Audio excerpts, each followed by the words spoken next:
So I'm here this afternoon. I have the very great privilege of being in the home of Louise Denbow, who's one of our most wonderful parishioners at the age of 107, just turning 108 soon. She's the oldest living graduate of the University of British Columbia, and I'll let her tell you about that. We've just been talking about days when she can remember taking the ferry from Steveston to over to Vancouver Island when she had just started her teaching career. So I'd like to hear about that. I also know that she's one of the few people in the world who can talk about what the last pandemic was like. So we're going to hear a few stories from her. Hi Louise, there you are, you're on camera now. Okay. I'm sure we can hear you loud and clear. So you were just saying that you would have been in your 20s, 25, yeah. So that would be 1938, roughly. So. And you got the ferry from Steveston. To Sydney. To Sydney, yeah. Wow. And that was the last ferry each day, so we had to make it. Yeah. And then getting on the island about midnight. Yeah. Or, well, I think it was 10 o'clock, but by the time we biked down 20 miles down to Victoria, yeah, I was knocking on her door about midnight. Oh, that's fantastic. What a worker. She was never surprised to hear it because we were always in touch, you know. So I didn't even have to let her know I was coming. She knew when she heard the knock on the door who it was. That is exceptional. So there was you and your friend, and you would spend the weekend in Victoria then, is that right? Yeah, because I had to get back to work on Monday. Monday, yeah. So we were there Sunday night to get home. Now, what were you teaching at the time then? I think it was 6th grade. Okay, fantastic. I had about 6 years of teaching in Vancouver. Right. When I graduated from teaching and the university and everything, it was very hard to get a job. Yeah. So the only thing you could do was substitute. Right. And then you had to depend on the inspector's evaluation of your work. Right. Each time, and they'd record it and keep record of that. And then eventually, if they thought you were the one they needed for the vacancy, you got the job. So there was a lot of vetting going on through that. Oh boy. Yeah. And wow. I think it was about $100 for the whole year. That was your income? It wasn't very much. Something like $15 a month or something. Oh my goodness. What a salary that was. And now so which year was it that you graduated from UBC? 33. 1933, and that was in French and education, is that right? Yeah, I did remember that part, good. My memory's probably not as good as yours.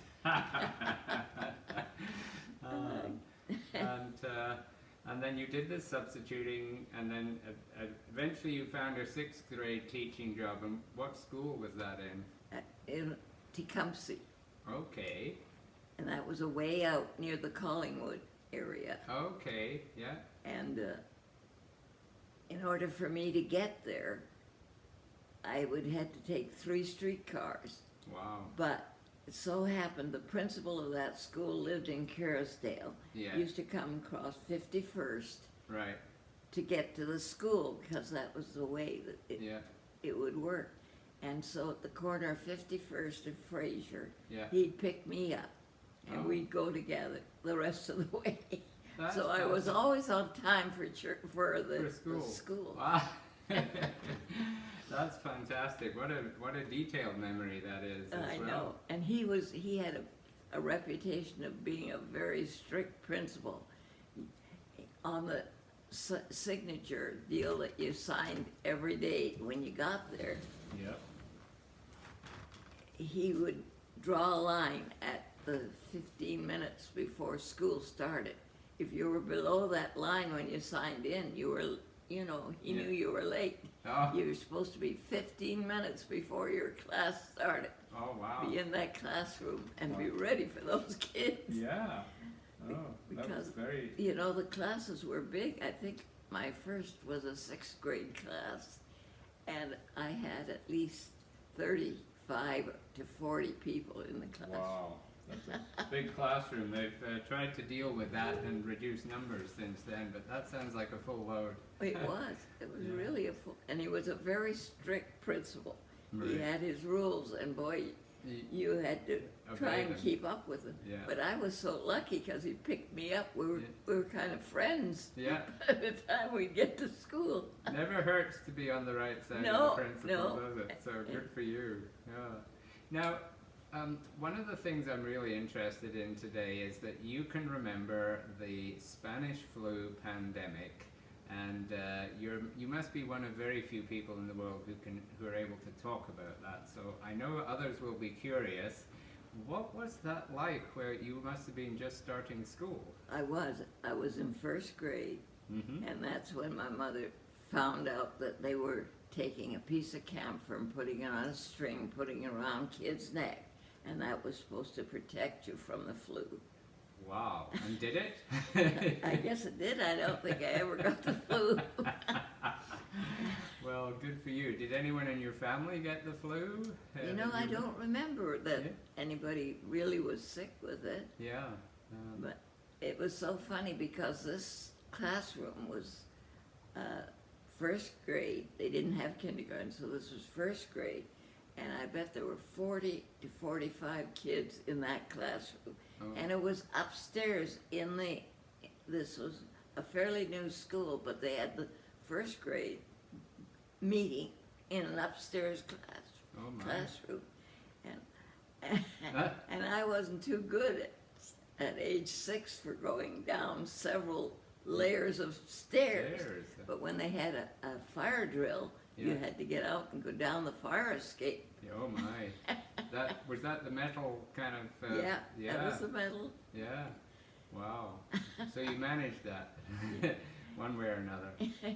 And I remember on the playground, a big thing happened that they were able to put swings and a slide for kids to play on, Yes. which was a brand new thing for this school. Yeah. And I remember trying to get up the ladder to go down the slide. And I'd get up the ladder, okay. I get the top ready to go down the slide, and I couldn't make myself go down that slide. You were too scared? Yeah, I was scared of the height. All right. And so then they'd have to make a way for me to get back down the ladder because I couldn't go down the slide. Well. You know how popular that would be. Oh, well, nevertheless, it seems like discretion has been the better part of valor for you then, and it served you well for a long time. Well, yeah, a very long time. Now, one of the other memories, I remember you talking to me once about choosing to join the local Anglican church, and that would be right in South Vancouver there. Yeah, how did that come about? Well, somehow or other, we went to the big Baptist church, which was fairly close to where I lived. Right. And the only time my mother was free to go to church would be in the evening, Right. after all the jobs were done on a Sunday. Yeah. And there was, I had 3 older brothers, and of course that always took work. Yeah. But anyway, one Sunday, I don't know whether it was in the morning or later in the day, but we went by an Anglican church, and they were singing, and I was so involved. I just loved what it sounded like as we went by the outside of the church to hear them singing. Yeah. And so I talked my mom into letting me go with a friend to the Anglican church, and that was the beginning. There you But before that, I had been christened in the Anglican church. You had, right. Yeah. And now, as I remember, was that St. Mary's in South Vancouver? St. Mary's in South Vancouver. I think there was a St. Mary's in Kerrisdale too. Yes, it's still very much there, and it's been a very big parish, but I think yours was a little smaller. But It was smaller, and it was working class. yes, And you know, they didn't have the support that the one in Kerrisdale had. That was a big going. Concern, yeah. Absolutely. And we had one, the one we had in South Vancouver was at the top of the Fraser Hill. Yes. And at the bottom of the hill there was another church, St. Luke's. Okay. It was Anglican too. Yes, yeah, interesting. But I think we outlasted them. I think they folded before we... Good for you. So you have memories of that, and John Oliver was your school, as I remember you saying before and as well. Yeah, John Oliver High School. Yeah. And Walter Mobley was the elementary school. Right. And it was down the hill from where we lived. Yes. And I had a friend that she couldn't get her mother or dad to let her have roller skates, because we like to take roller skates to get to school. Yes. So what we did was, I used one roller skate and gave her the other, and we'd go down the hill to the school, looking more like we should be going to a hospital by the time we'd gone in bushes and on our way, but we made it. We only had to do that once a week because that was the sewing and cooking and the manual classes were down at that school. Okay. So once a week we had to go all the way down there. And by the time we get there, we'd been in and out of bushes and looked more like we should be going to a hospital. And my friend, she just was able to do the sewing so much nicer than I could. Yeah. And finally, the teachers gave up on trying to get me to do it, and she let me use the sewing machine so I could get my apron finished, because you had to use the apron the next year in the cooking class. Yeah. So I had to have it finished. Oh my. I can remember that. And it was so funny because as time went on, I became the sewer, and I would make things for my friend. Wow. For her birthday, because I never had any money. I was always, looking for. Yes. It was a tough time though, for making ends meet. Yes. And she got the job with the telephone company. Okay. When she was 16, she was supposed to be 18, but her mother said, "You go," and she was tall and pretty good looking, nice hair. You come and just put your age down as what required, which was 18. She got the job. There you go. And then she was working and getting $15 a week or something, which was great money. Huge money. And I was working for $5 after I got through the university and finally got onto the substitute list for Vancouver schools. I was making $5 if I could get a day's teaching. Work, yeah. And they had it portioned out so that you only had one day a month, because they had so many substitute teachers. Yeah. So that's you lived at home and just were dependent on your parents then at that stage. No, my dad and my middle brother. Yeah. My dad went into electrical business, and he was one of those people that could talk to anybody, and he got quite a good little business worked up. Okay. And my middle brother worked with him, and it was so funny because that same brother, my dad had the idea that everybody should have a teaching job because that was steady work. Right. And you could depend on it. So the first boy, my oldest brother, was the one that he let him work during one summer when it was just getting out of elementary school. He went down and got a job on one of the boats in the harbor at Vancouver. Right. And after that, he never could get him back in school again. Wow. He just went, he got a job as a cabin boy on one of the big Empress boats that went out of Vancouver to Shanghai or somewhere on the Orient. Wow. And that was the last he ever had, got him in school. Yeah. But as time went on, it all worked out. Yeah. Now, one thing I know, this summer has been a terrible summer for us in BC in many ways. Our whole town of Lytton was destroyed by fire. I know that you have some memories that relate to one of your teaching jobs, the first one you told me about, or a similar to teaching role, when you were at St. George's Residential School in Lytton. Oh, yes. So can you tell us a little bit about that? I was substituting, and my dad got word that there was a valence job up at the Indian school in Litton, which was 100 miles inland from Vancouver. Yes. And he thought that would be great for me because it was the church I belonged to, and he knew he could get me a job there. Right. And my mother wasn't too keen on that because this was midwinter, and you go to the interior of BC, and it's pretty cold, you know. Yes. And she thought, no, that wouldn't be smart. But Dad always had his way anyway.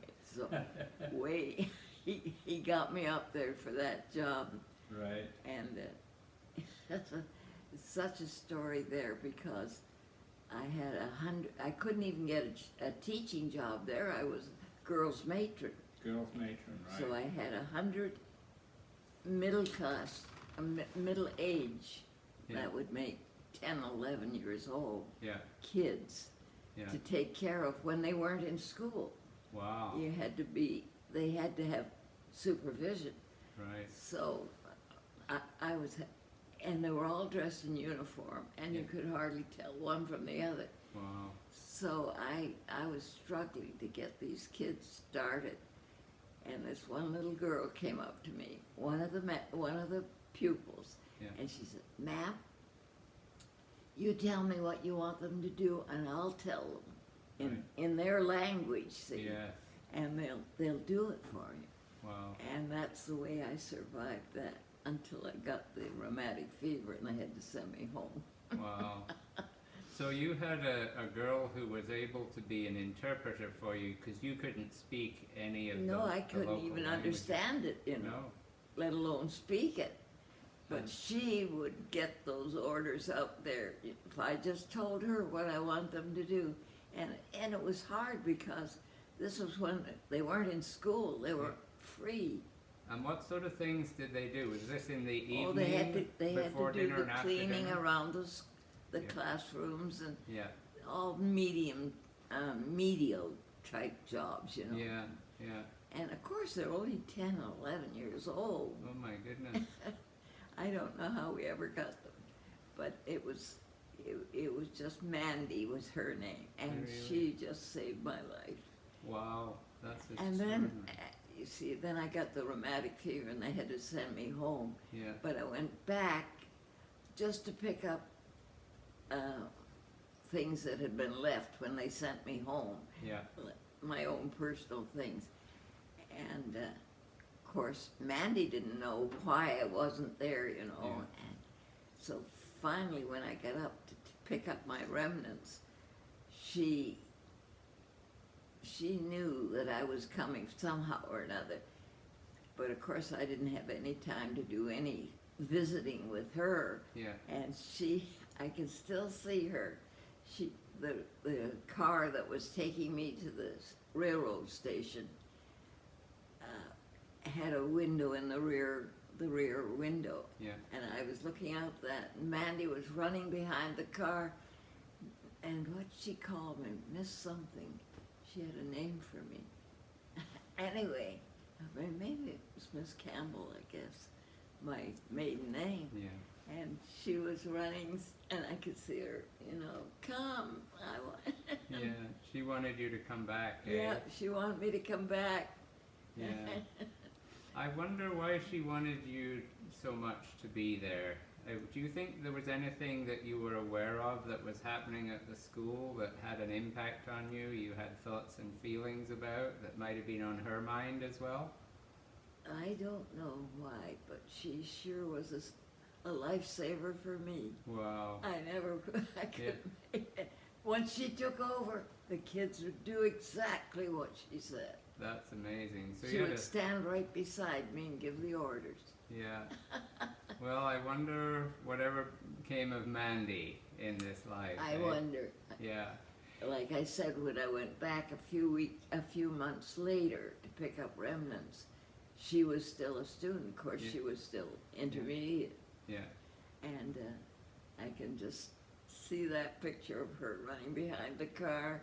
Miss Campbell, Miss Campbell. And how many students did you say you were responsible? There were 100. There were 100 students. Because we had all ages, from the little ones, the middle class, and the older ones. And they were all, when school wasn't in session, they were free, you see. Yeah. And you had to be on top of that. Or get them organized somewhat. I have no idea how.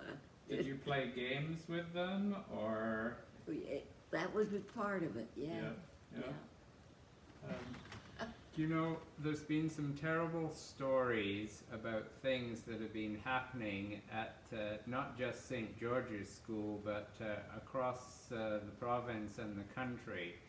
And this year, every week in church, we've been holding special prayers because we've been discovering what we kind of knew, but it wasn't very widely known in public, that a lot of children died in these schools. They did, yeah. And did you know, if an witness illness any of got that? started, there was no way of really controlling it. Yeah.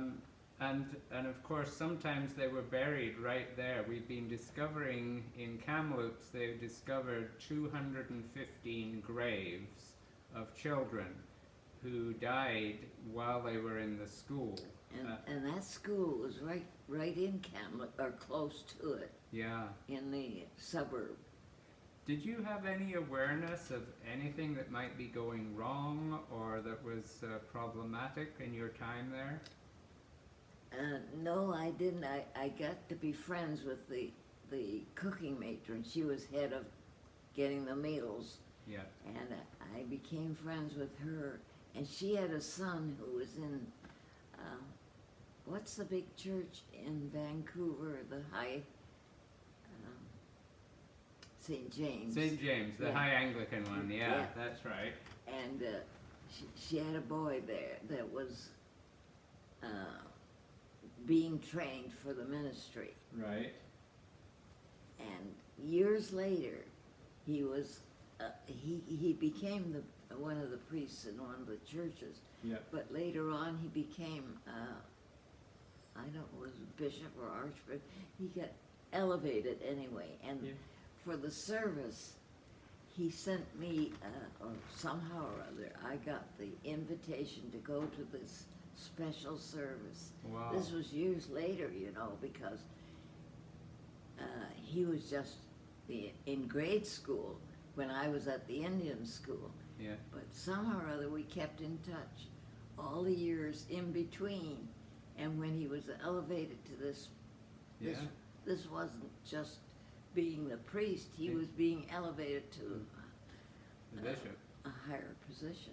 Do you remember his name? If you were to say some names, someone. Yeah, probably out of my range for those years. If this would be the 40s and 50s, would it? Or was it after that? Let's see. I graduated when I was 19 from the university, and then a year teacher's training made me 20. Yeah. So about in my middle 20s, that's when I knew his mother, and he was still a student at St. James. Okay. So he would have been 15 years younger than you or something like that? Oh yeah, definitely. Yeah, interesting. But... And he was indigenous, was he? Was he from Lytton, you mean? Or was he, do you remember anything else about him? Well, he became, you know, to get to be the bishop in Vancouver, because that was the service he sent me, the notice that I could come. Yes. And so... Interesting. Well, I'm sure we could do a little bit of historical research and pin that down. I don't have going back beyond Gower, I can't find any names that come to mind for Vancouver right now. Yeah, very high church when Yes. it was being trained in St. James. Yes, that would be the complete works. Yeah. Yeah. So, yeah, no, it's a time of great grief for our First Nations and our whole province. And then, of course, we had the fire in Lytton as well. Do you remember the town well of Lytton? No, I just knew it was the center place. Yeah, so and you were in the school basically the whole Yeah, time. You we lived were right several on site. miles out of. Yeah, you're out of town. Yeah. You lived right on site, so you were Oh, with the yeah, you students were- day you and were- night. Yeah, Right there. yeah, And about the only recreation we could get in those days was riding horseback. okay. And they would get these Indian horses and we'd get a chance to ride them.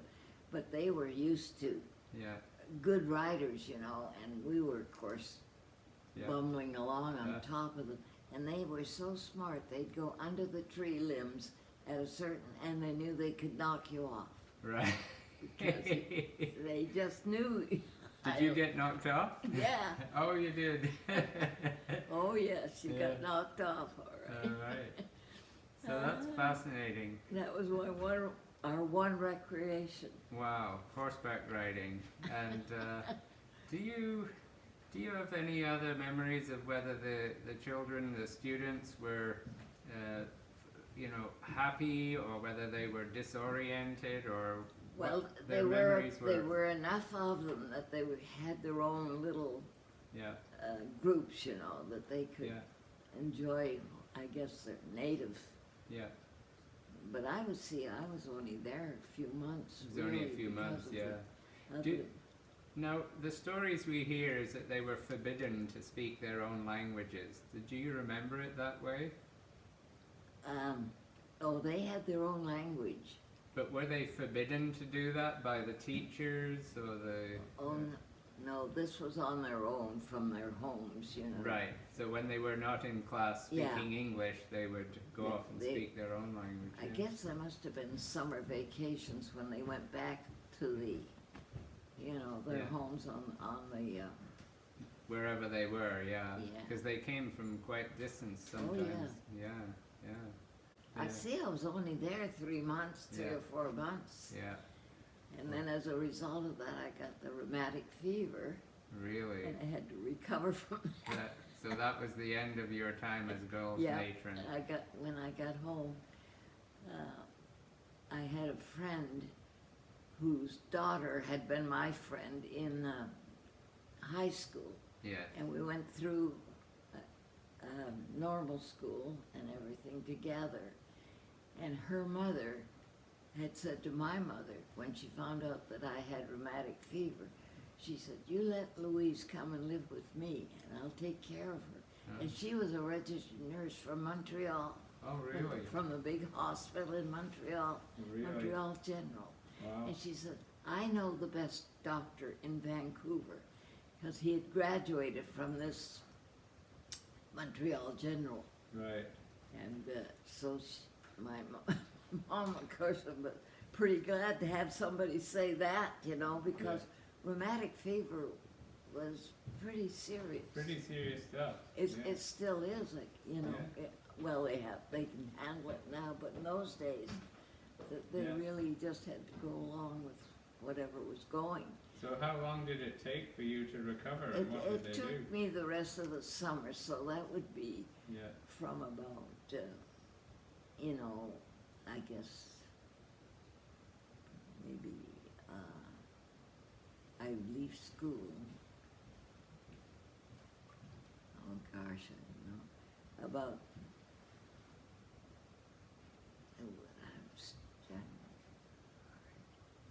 April, I think. Right. Yeah. And from April on, for the rest of that summer, Yeah. this woman took care of me. Yeah. And with this Dr. Gillies, I remember the Oh, wow. name, and was a very famous doctor in Vancouver. There you are. And he took care of me, you know, gave me whatever it was that, because a lot of people were losing their life with this thing. Yeah. Rheumatic fever. So that's a scary moment then in your life, but Well, like with everything else, you've overcome it. Gosh, yeah, imagine going through that, because it was supposed to be such a heart involvement thing. Yes. That was where you lost the life. Yeah. And here I am. There you go. That's amazing. After all these years. I'm just curious if there's any other, I know it was a brief 3 months, but whether there's any other memory of school or classroom, church, services, or any other of the outside activities that stands out for you that you remember, or... I can remember some of the things that were good when I was going to school, but one thing I remember when I had one of my first class assignments. Yes. My dad was so proud of me being a teacher. Yeah. And he came over to the school and talked himself into getting them, let him come into the classroom. Oh. And he sat in the very last seat in one of the rows. In those days, we had about 60 kids in a class. Oh my in a goodness. classroom. That's amazing. And I looked up and saw him there in the back seat. Yeah. Ah, I can still what a shock. remember. He was so proud of me being in that position. How did you feel about that? You weren't expecting it, eh? No, I wasn't. So how did you handle it? You just carried on anyway? Yeah, I think he came in towards the end of the school day, so I didn't have long. Yeah. But you know, we had about 60 kids in a classroom. Yeah. There were 5 rows, and well, I don't know.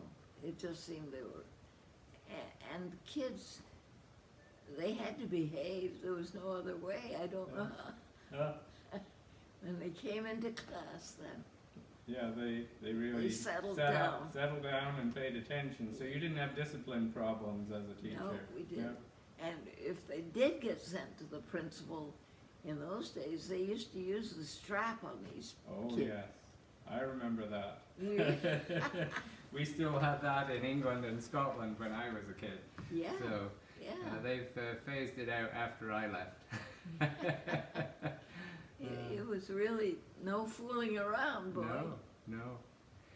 Now, another thing you've done in the past year is that you've been exposed to coronavirus and had your own bout and overcome that as well. Tell us, how did that happen? Is that just recently? I'm bringing us right back from, instead of being in the 1930s, we're now in 2021, right back to this year. So tell me what happened.